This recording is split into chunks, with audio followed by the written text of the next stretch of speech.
Hey everybody, I'm Lene Williams. I've got Curt Pate here, and we're at the Cattlemen's Convention in Houston at the George R. Brown Convention Center. Curt, what do you got going on out here?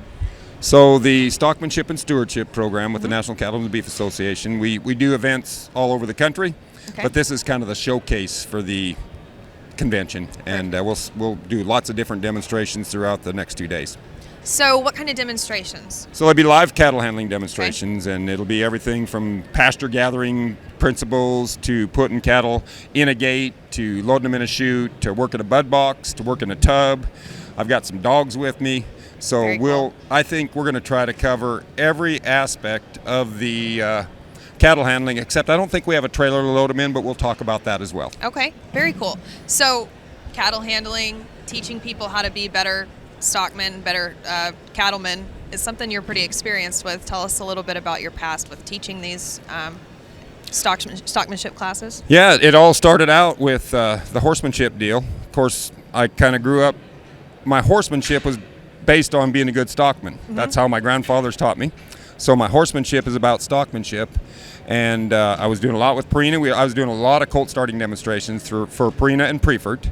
And then I decided to transition from the horsemanship mainly to mostly cattle handling. Okay. And so there was a need for it. There's plenty of great horsemen out there doing demonstrations, but not many doing cattle handling. Sure. But I still incorporate horsemanship, cattle, and dogs as well. Very cool. So actually, if I remember correctly, you had a claim to fame there at one point. I think you were on a TV show or a movie. Well, that was a long time ago, but it got me started in this world, and it was the movie The Horse Whisperer. Yes. Okay. And Buck Brannaman was kind enough to help me get on that job, and I helped him as a technical advisor and a wrangler, and it was, before the movie, I was just Curt Pate, and then after the movie, I might have been a little better hand after the movie because I learned a lot, but after the movie, everybody wanted to talk to me. Before, nobody really wanted to talk to me, so it's funny how those things work. They got your name on everybody's mind. That's right. Yeah. So ranching and stockmanship and the Western industry really run thick through your family. I know Tammy, your wife, put on Art of the Cowgirl. It just happened recently. How has that evolved? Was it a good year for y'all this year? Yeah, so the Art of the Cowgirl in Queen Creek, Arizona, just finished up last week. Yep. And really, Tammy, I just came back from Red Bluff, California from here. I went from there to Red Bluff. To the bull and gelding sale, and that was that's really funny. I told this out there to the audience. That's where I made the transformation from horse to cattle. Oh, okay. I'd been doing so many Purina events, and I was on the Purina team and did lots of colt startings and lots of horse fairs. And Daryl Burnett, who was kind of the man working for Purina at that time, putting us all together, we were sitting there having breakfast, and we were surrounded by cattlemen. And I said, Daryl, look around us. These are my people. I'm going to quit focusing so much on the horsemanship and go more to the livestock end of things, and that's where it happened. And I just went back after about 8 years there. So, that's awesome. But the thing about Tammy and the Art of the Cowgirl, she's been watching. We did so many Purina meetings, so many horse fairs representing Purina, and she watched and learned and saw what people needed. And then all the sponsors that we had made a relationship with, she's brought that to the Art of the Cowgirl. And she, through all those years of watching people and knowing what they needed, she's created the Art of the Cowgirl. Which now hosts the World's Greatest Horsewoman competition as well, correct? It does, yeah. It has a major ranch rodeo, World's Greatest Horsewoman, and I've got some more ideas that we've presented to them. If we go somewhere where there's more of a rodeo crowd, we're going to think about doing some World's Greatest rodeo stuff. Wow, that's a great So you idea. never know what we're going to come up with, but it's really fun. And it's really fun how my wife has seen the need, and I thought she was crazy. I said, I've seen so many events come up and go away and not make it. Sure. And I said, I don't know. She said, it'll work, and she was really right. And the women in ranching, horsemanship, agriculture, it's really coming on strong, and that's what we really feel. And Purina was a big part of it. They're a big help, and so many women are in the horse world, and it's very important, and in the ranching world. Yeah, and we like to honor those folks. Absolutely, and y'all have made your whole life careers around giving people just like you what they need and what they want, and giving them a reason to come together and learn and get better. Is that a good? Yeah, I think so. And I have been really, really lucky to be around some really, really good horsemen. good cattlemen and some good dog people, and sheep herders or whatever. Yep. I've just, for some reason, I've had a lot of good stockmen that have helped me to learn, and I want to share that, what I've learned from other people with other people. Sure. Tammy is doing the same thing. She had a fella gave her a chance building boots, and he helped her learn how to build boots, which a lot of ladies didn't get that chance. Yeah. And so she wants to offer that same chance. So we're all about trying to promote good stockmanship, the Western lifestyle. It's so important for us the true Western lifestyle, not the made up Western lifestyle, but the true Western lifestyle. And that's all about taking care of your animals, proper nutrition, proper care, proper handling. Absolutely. And also representing the industry so it promotes, so people want to eat beef and and believe in our lifestyle, and that's what we really want to try to do. Protecting the way of life. Absolutely. Yeah. It's a wonderful way of life. It is. Yeah. So, speaking about those horses that you are teaching people to handle, what makes a good stock horse? What when you look at a horse, you're like, okay, I'm going to use that one on my personal operation. Yeah, they have to last a long time. Yeah. they their conformation has to be right to last and hold a saddle well. Okay. And so many horses that are born and bred for the show ring don't really fit a saddle very well. So we gotta, there's certain lines of quarter horses, most of them are quarter horses, that are really set for ranching. They got good withers, good feet, big old chest. And Boots O'Neill, that's been with the sixes for so long, I had a visit with him at one of the cattleman conventions, and he told me he likes a horse with a big gut. Really? And I said, why? Cinch tighter. It holds your saddle. And so you can ride, and I've seen that in my horses that I have that have a Boots O'Neill kind of a figure. Yeah. You can leave your saddle cinch that loose. So there's so many great things about the ranch horse.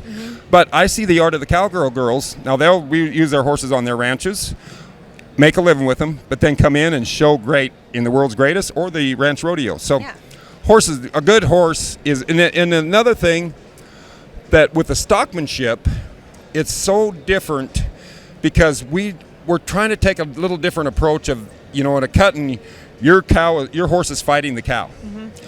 With the ranch horse and the stockmanship, it's a little different. It's the same moves, but we're not fighting the cow. We're trying to get the cow to change her mind. So it's not an aggressive approach. So if you have a horse that's real cowy, you're kind of holding that horse back, and you're trying to put some of that cow horse down. If you have one that doesn't even look at a cow, that can be just as effective with good stockmanship, because as long as he's handy and the human can put him where he wants to put him, he has that same approach and same presence. Sure. Yeah, so it's really fun. Any kind of horse will work. And the great thing about stockmanship is you don't have to have a super athletic, cow-bred horse. You can kind of get by because the approach is a little bit different. Yeah. It doesn't hurt to have one that's really nice. It's fun to ride the ones that sure are really is. nice. Yeah. Well, so another thing you're really relying on are those stock dogs. We use border collies. What do you rely on? So I have my daughter has border collies. I have hanging tree cow dogs, and Charlie Trayer, who is that's where I met Charlie on the Purina team, and he's given me dogs and kept dogs, and so they're a border collie with a little bit more in them.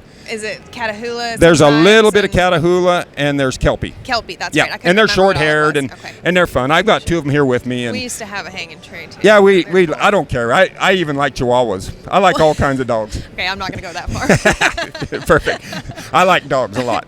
Well, so from your dogs to your cattle to your horses, I know you actually use Purina on all three fields. What are some of the feeds you use on them? Yeah, so I used to feed red flannel with my dogs, and I stepped it up to exclusive, and I feed lamb and rice.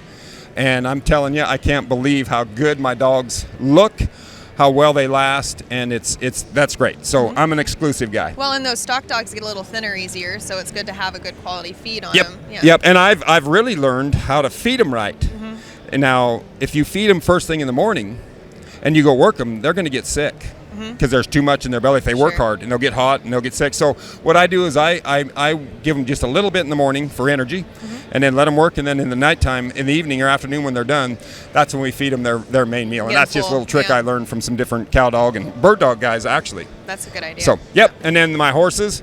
So my daughter, of course, she feeds lots of different things. So Ultium is her main feed. Okay. But then the gastric care, and then the low starts. They have some horses that are tending to founder. The well soft. So they have a lot of different products that they feed. I'm an old style guy, and I feed strategy. Just keep it simple. I have fed it for over 20 years, and I'm not sure this is right, but I look at strategy. You know, when I was growing up, you just fed oats, and that was the thing you fed. Yeah. And so I think strategy is now the oats of the 21st century. That you're guaranteed. You know, when you bought oats, you didn't know if it had a lot of energy or not. It was always different. Really, species it was even for. Right. So with strategy, I know anywhere in the country I go, I'm going to get a good nutrition pack that's the same as where I was last time. Yep. And they're going to get their vitamins and minerals, and I can feed them as much. If I'm riding them hard, I can give them a little more, a little less. And it's so simple for me, and I just think it's kind of a traditional. And the other thing I always do is I always feed in a nose bag. Oh, okay. And it's an old cavalry thing. I feed in a cavalry-style nose bag. Okay. They don't waste any feed. And then I've been listening to the talks for years from nutritionists and people that know, and they say, weigh your feed. So I put it in a little pan there, and they'll eat about half of it, and half of it goes on the ground, and the birds get it. So with my cavalry-style nose bag, they get every morsel of that. I don't waste any feed, and I know exactly how much they're getting in. That's perfect. I love That's cavalry. A great tip. I love cavalry stuff. Yeah, that's a great tip. Yeah. Awesome. What about on your cattle side? Cattle, I'm a grazer, so I just feed wind and rain mineral. Okay. Yep, Well, and very I'll good. use the Altazoid. Is that what? The Altacid, yeah, the Yes, fly control. Altacid. Yep, the fly control in the summertime when I'm getting fly problems, and Very good. it's great. It's easy, simple, and I'm trying to turn sunshine into profit. So Yeah. so with grass but you have to have the mineral to keep the animals healthy and right. Yeah. Well, that's awesome. Well, you clearly know what you're talking about, and I think everybody has something, whether they're team ropers or charros or dressage. I think everyone can learn something from horsemen like you, and thank you for taking the time to visit with me. You bet. And if you're a student of the horse, watch everything. Okay. Everything. That's a great tip. Thank Yep. you. You bet. Thank you.